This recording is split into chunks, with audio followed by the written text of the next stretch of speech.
everybody. Welcome to The Right Conversation with Shari Pheasant, where we talk about the hard stuff. I get into the real good things that you really want to hear when you listen into conversations with people. Look, communication isn't the biggest problem on a team. The biggest problem on a team is not having the right conversation soon enough. And the right conversation is really about 5 factors. Talking to the right person about the right thing at the right time, with the right tone and intonation, and with the right intentions. So join me for the right conversations that I have with my guests, and you get to hear all about the hard stuff. You're going to love this. So let's dig in. Hi, everybody. Shari Pheasant here for The Right Conversation. Today, I have Miss Cathy Norris with us. I met Cathy a couple years back when she was the president of Northern Nevada Human Resource Association, and I was floored by this woman. She is really ahead of the crowd. I mean, she was into emotional intelligence before we were even considering feelings at work. And I love this. She has been a speaker for a long time. She brings excitement to the workplace, and she's got a really important topic to talk to us about today, and it's burnout. We're going to talk about the pressure cooker of leadership. So inviting Miss Cathy Norris to the studio. Hello, Cathy. How are you today? Shari, I am great. Today is my birthday. Oh my gosh, yay, everybody. Happy birthday to you. Happy birthday to you. Happy birthday, dear Cathy. No, I don't sing. Happy birthday to you. Yes, we do. Awesome. You're my first podcast guest that's come on her birthday. I love it. I was thrilled to see that we were going to talk on my birthday. It's been a while since we talked, and I'm really looking forward to this. Now, you're up in Tahoe. Your home is in Lake Tahoe, yes? Yes.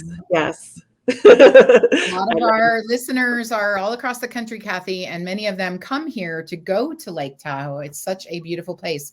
Tell me, what is one of your favorite places that you love to tell guests to visit when they're in Tahoe? Favorite place?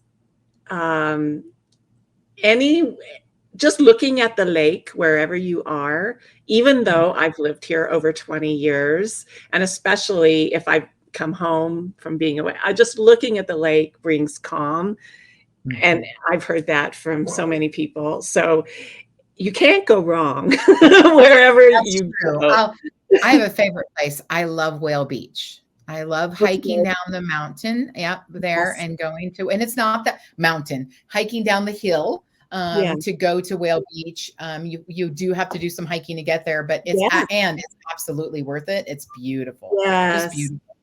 Yes, there's so many great trails, and in the winter. So I'm happiest outside now because I love to cross country ski. So it's perfect. Oh, you're joyful. And then maybe hit Lanza's for dinner. Good old Italian dinner. Lanza's. Oh my goodness, I have not been there in a while. What a great place for Italian. Reminder. we go to Tahoe just to go there. Oh, it's lots of fun. I love it. Nice. I love it. All right, so let's have the conversation, Cathy. I mean, there's some stuff happening in the workforce that we need to pay attention to. Belonging is important, and it's really important that people feel that. I have a statistic here. It says almost half, 41% of workers at companies across the globe say that their workplace is where they feel the greatest sense of belonging. But, second to home, 75% of them report having felt excluded at work. And this is about EQ. This is the pressure cooker of leadership, because leaders need to lead differently than they led just 5 years ago. There's new training. There's DEI that's happening, right? I'm DEI certified. EQ, you're certified in emotional intelligence to go in, myself as well, right? That's why we're in the same space. Yet I know you've been over in Singapore. You've been doing this work for a very long time. I have great admiration for what you've brought to the table for the workforce. And so tell me a little bit about what you've experienced and why you do what you do. Oh, yeah. And I've been doing emotional intelligence because my journey back when I was a leader in corporate, I was a learning and development manager in Singapore. And I realized only for the first time in my life, embarrassing enough to say, that my emotions were coming into my role of managing all the different country leaders and all the training and all the different cultures, and my emotions started coming up, and I thought, this is so interesting. Why do I still feel angry or frustrated or upset, about something? Self-reflection. Mm-hmm. Yes, Go ahead. yes. So even while I actually Googled, this was like 2007. And I Googled emotions, came up with that was the first time I saw emotional intelligence. And I actually found a consultant. He called himself an emotional intelligence consultant, and met with him a couple times. And it really made such a huge difference to help me even separate my emotions from facts and perceptions. And it was just amazing. In fact, the tool he introduced me to, I still use in my training, called the ABCDE tool. If anyone has happened to heard of it, anyway, it's The ABCD tool. Is that what you said? DE tool. Albert Ellis, I believe, was the creator, if I got his name right. Rational theory. I hope I'm getting these terms right. He's back from several years ago, but it is a great self-talk tool. Help you recognize the self-talk that you're creating when in response to an emotion you're feeling. Yeah. Okay, so you met with this consultant. It really made a difference for you. And how did you shift, right? I mean, you went from corporate, doing some great things over in Singapore, to here. How'd that happen? Well, what happened was, interestingly enough, that year I burned out. I was like, really.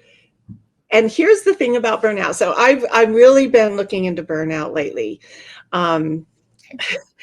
It's a big deal in the workforce right now. Stress and burnout is huge, Cathy.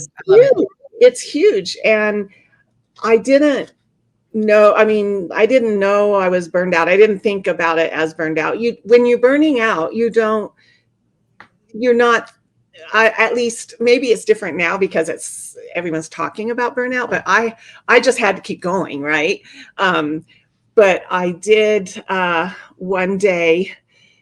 one morning, I woke up and just started crying. And I couldn't go to work. I just, I was like, I'm just not going to work. And I called my HR partner in the office and had to think of a reason why I wasn't going to work. And actually, I hadn't gone to a doctor yet since. I'm sick and tired. How about I'm sick and tired? All right. I say that, right? Look, sick means sick and tired. And some days you're sick and tired. Don't come to work. I think it's more acceptable now, but even to myself, with us high performers, we can't, why is this? I'm only just crying or whatever. But then there was no question. I'm just not going to work. Anyway, I needed to go to a doctor to get a prescription filled anyway. So I made that my excuse. And at the doctor's office, I cried again, and she referred me to a psychologist, and I got a psychiatrist, and I got diagnosed with clinical depression. And thankfully, I started getting help from the psychiatrist to help me get through. But my company, in addition to the stress of my role, was laying people off and going through a massive reduction in force, which being within the HR team, of course, even more stressful. So how did I'm working. That was a lot, right, for you? And then it was a lot. I see how you took something that stopped you as a barrier and realized it's a barrier to other people, and you've mastered it so that you can help others now. That's what I see in you, especially from that story. Yeah. I returned home to Tahoe because it was a temporary 2-year assignment, and I knew I wanted to help others with their emotions and with preventing burnout. Mm-hmm. Well, and there's a big deal about burnout right now, and being able, and stress, right, and all of those things. So now you talk about there's 4 symptoms, right? Because there's a difference between, you say, stress, overwhelm, and burnout, and that there are 4 symptoms that are going to, like, are warning signs. So I know that our listeners, they're going to want to know, I love giving value away. This is Yeah. about the right conversation, Cathy. We dig in, we talk about the tough stuff here. So Yes, let's talk that's about what I it. want What to are talk the about. 4 warning signs? And this is what I want people now when I speak it. My biggest takeaway is to know the warning signs, which I'll get into in a second, and to be able to, so you can be able to recognize them. And here's the tricky thing about burnout still, is that once you've reached burnout, it's too late. And we use the term a lot, all the time. I'm burning out, and that's understandable, reasonable, and fine. But when you've really reached burnout is like when you're having the health impacts, or you just can't do it anymore. So when you're really overwhelmed, which is also actually pretty serious. I mean, there's different, right, a range of overwhelm, but when you really feel like you can't get above the pile, you can't see the end. And that's a really real feeling. And honestly, that's almost in terms of burnout versus not being burned out, it's kind of good that you're feeling that way, even though it feels horrible, because once you reach burnout, you don't care.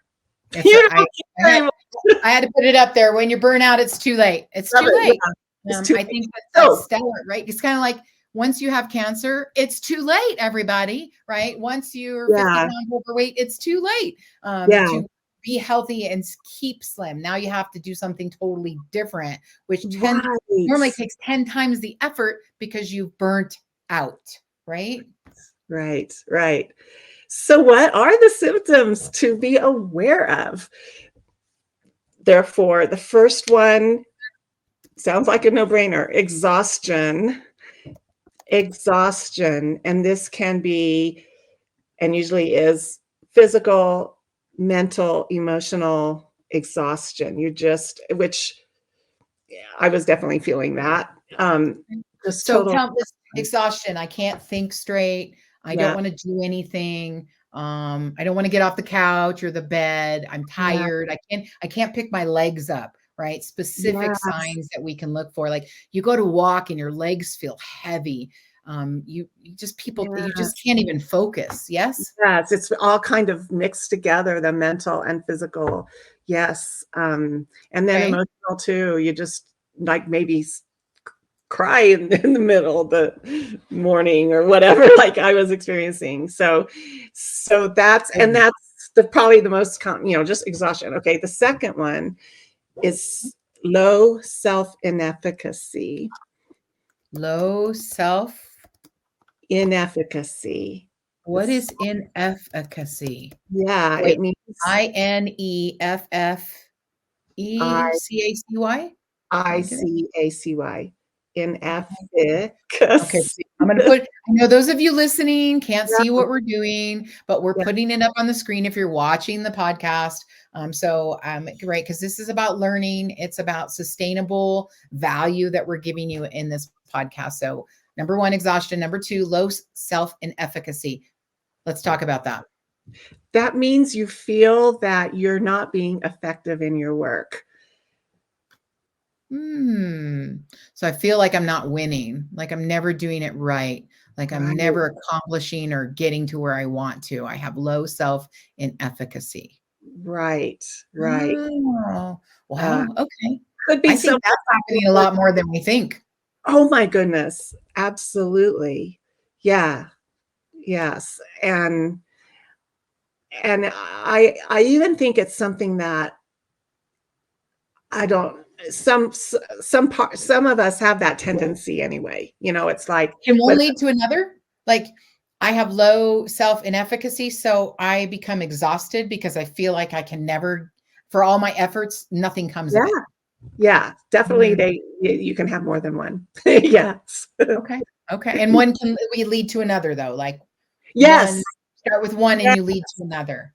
Okay. Yes, as a matter of fact, I think that is so true with low self-inefficacy. Yeah, naturally you're going to feel like if I feel like I'm not performing adequately, if I'm worrying about that, or if I'm not getting feedback that I am, then it's going to lead to feeling more exhausted. You're doing, and That not goes seeing. back, right? That goes back to we're hardwired to connect, right? And so you're not getting feedback. When you said that to me, my brain went, yes. If we're not getting feedback, we're not connecting, and we're missing that psychological path that really it's required as humans. Oh, good conversation. All right. We're ready. Yes. We're ready for it. What's number 3? Number 3 is depersonalization. Depersonalization. One word. One word. Depersonalization. Watch. Let's see. Did I get it right? Boom. Oh, wait. No, I got to show it. There we go. Depersonalization. Depersonalization. All right. What is that? This is when you just don't care about other people anymore.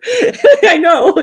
So you're not caring about your colleagues or your customers or your clients. You just suddenly, I don't know if it happens suddenly because I haven't experienced this one actually, so I can't speak to this from experience, but kind of like hitting the wall. Like, I don't care. I just hit the wall. I don't care. I show up. I put in my time. I do what I have to do. I work to stay out of trouble, hopefully, but there's no emotion in it. I just don't care. Yeah. And and how it manifests is you're rude to people. You don't. Ooh. Yeah. Or you're not polite. You're not, you just spout off when it doesn't really matter. Treating people like tasks or, just totally, which we kind of do sometimes anyway, but when you're really burned out, you're just like, when we talk about those styles, Cathy, and I'm really open and transparent, kind of naked with everybody, like I'm the high doer driver on the disc. Okay. Right? So it's 100 and I can get it to 92. No, I got an 82 on my influencer, right? So I do like connecting with people, several of them at a time. I just want to get stuff done. Oh, so I behaviorally flex, and I realize that not everybody's like that. And not everybody's motivated with that. And so as a leader, I'm aware and I understand where I rub the wrong way and how I can lean into other people's styles to help us connect better. Yes? Yes. Yay. So Yay. All right. You're highly emotionally intelligent, at least if that's how you... I worked at that. All of you, I want you to know, IQ, right? IQ, you can't change. It is what it is. You've got what you got, deal with it. But EQ is amazing because it doesn't matter where it is today. It can change tomorrow. And that's for both the good and the bad. So let's be real, right? You can work on it to get better, but you can also start depersonalization and not care. And that's the wrong direction to go. Now, I also want, hold on, Cathy, our listeners are like, oh my God, this conversation is bumming me out. So hold on, wait. We're going to have answers for you. I promise, right? This is the pain. Are you feeling this pain? Is this happening around you? These are the signs, right? We're talking about the warning signs. And then we're going to move. Yeah. So what's warning sign number 4, Cathy? This is the last one. Cynicism.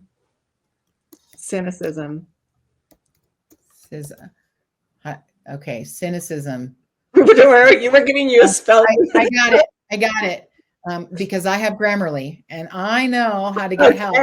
Yeah. So cynicism, it sounds a little bit like depersonalization, which is more about the people you're with. But cynicism is when you don't care about your job in a way that, you've totally lost your purpose for your work. You feel like your work and your strengths are totally not being used.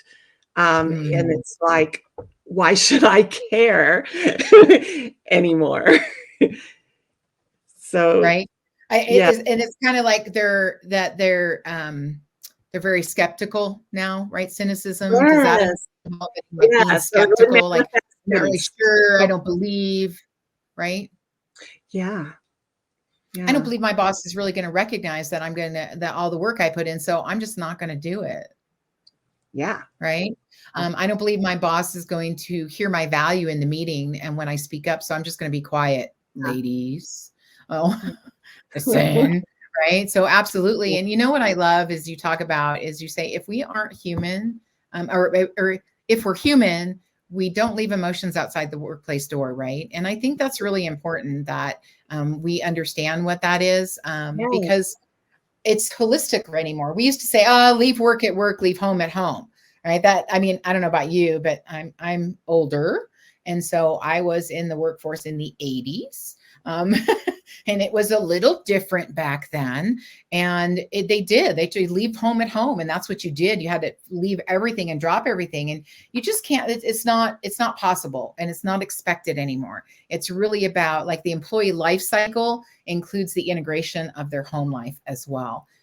So I love that. Tell me more about, we don't leave our emotions outside, and what do we need to do in the workforce, in the workplace, with our teams as leaders to still understand and get the ROI that we need, right? Because if a business doesn't make money, Cathy, then nobody has a job anyway. Right. So, Right. saying, Yeah. I was quoted in a magazine recently, and they're like, it starts out with, "Shari's not afraid to mix business and woo-woo." And I was like, okay, that's going to get some attention. And it's true. It's totally true.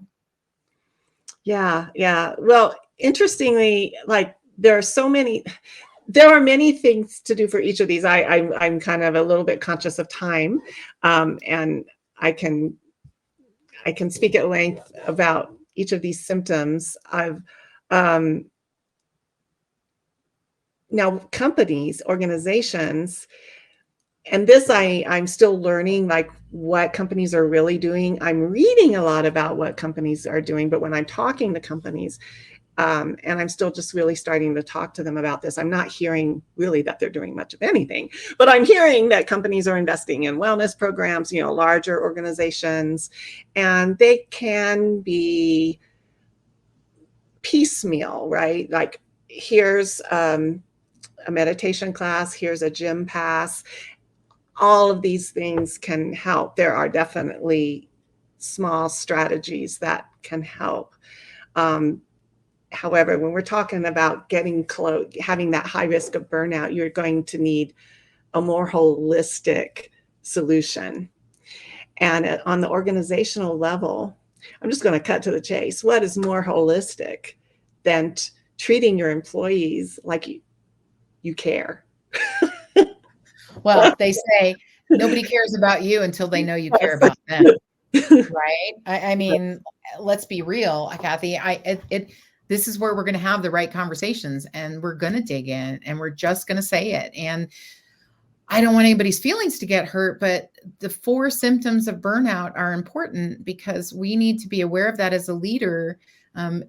Our expectations need to be adjusted when we're noticing that. Nobody in the middle of burnout can perform regularly. So it is important to us. Now, and you can flip them, but we all know about the Great Resignation, right? And everything, the quiet quitting that's happening. Mm-hmm. And so I think it's really 2020 did a lot to us and what has happened in the last few years, right? And one of the things is we realize how important people are and how much they mean to us, and how we can really draw lines and have different expectations about how we move forward that is more humanistic today than it was before. Well, I'm sure you've loved this conversation, and you can tell that it's not over yet. So join me on the inside in the next podcast, where we're going to continue our conversation.